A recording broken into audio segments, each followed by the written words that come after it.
Anarchy Style Wrestling sent me a message a week ago asking me to share my thoughts and opinions about the match they had me booked on May 3rd in Wabash, Indiana. Usually I'll hobble over social media and talk about it, hype the match up, hype myself up, the superior athlete, most talented naturally, the most charismatic. But it's different this time. You see, I'm going to make it real. All the posters that you've seen, all the advertising, the student versus teacher, me versus the juggernaut Osyris, all of that is true. It's not a marketing ploy. Student versus teacher is a very real thing. Osyris trained me. Osiris brought me into this business. He turned me from a football player that wanted to wrestle to a wrestler that happened to play football in the past.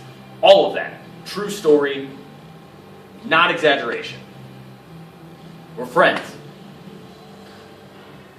So when I saw that was the match that I was booked in, I could have looked at it one of two ways.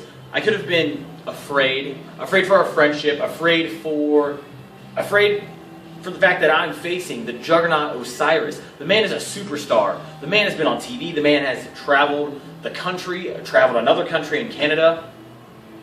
One of the biggest names in indie wrestling today. Or I can look at it as an opportunity of a lifetime. An opportunity to show everyone that I'm not just some good looks.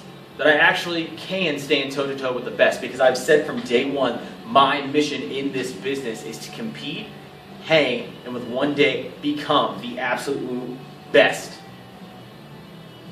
And that doesn't change just because I'm lined up against my friend.